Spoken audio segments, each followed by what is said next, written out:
I've been at Warbirds over Wanaka now since '88, since the very first show, and I started doing air shows in '87.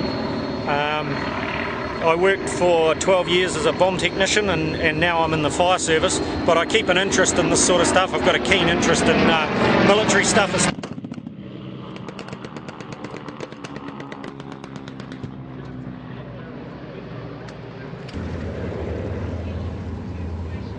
Possibly our largest effect, certainly in terms of wiring, has been the creation of our rocket firing vehicle. You can see that when you're up close it doesn't look very realistic at all, but from the crowd line, of course, it looks almost like the real thing. Notice just at the front of the rocket assembly, you can see some wires running in. They run into more of those salutes, so they shoot out the barrel about 60 metres and burst. So when we're using this, we tilt the gun so that it tilt the rockets so that they're pointing down the airfield, so that they're not out towards the runway itself. And then at the back, at the same time that happens, at the same time every shot's fired out the front, as a sheet of flame comes out the back. So we just have a little bursting charge in there, just emits flame out the back. This unit's designed to fire 10 individual shots, so we can function at 10 times, and then with the 10th one, there's some of these salutes we looked at earlier alongside it, and so they'll pop up in the air and explode as if the truck has malfunctioned and it's no longer in the battle scene.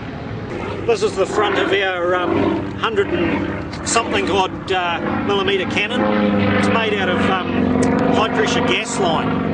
It's PVC, but it's designed to withstand a reasonable amount of pressure. And in there you can see there are 6 foil covered items.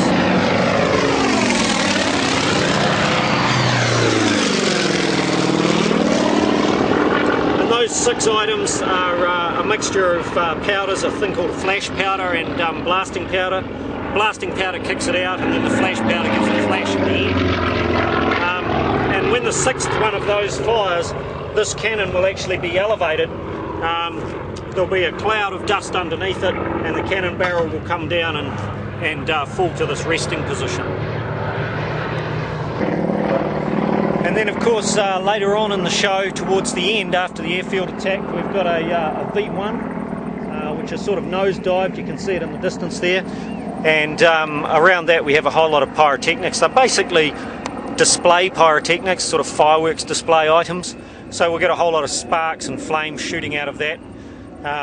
We've got a field gun which will raise the barrel, and that will fire 6 times at the other side of the field before it's hit and fall over. Harris, you want a hand, mate? No, I'm just checking wiring. And then we've got a rocket truck right down the far end as well, and that'll fire 10 shots to open the mock attack.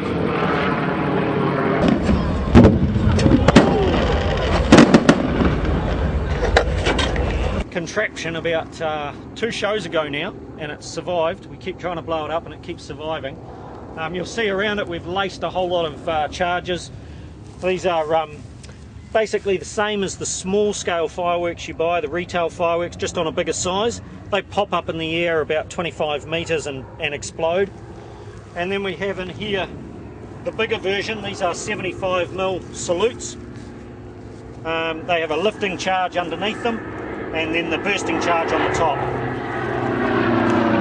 They'll fly about 75 metres into the air, and they'll burst with about, well, the equivalent probably of half a stick of gelignite in their bursting charge. So they give quite a pop, but it's all powder based, so there's absolutely no fragment. Strapped on the side, a smaller version of the same thing. These ones have a very loud pop, but they don't go as high, so these jump up probably about 30 metres, really loud bang, and that's all. There's no trail, no sparks visible. More of the box effects. We've got a motor wired in the end of the V1. You can see where it's all burnt at the end.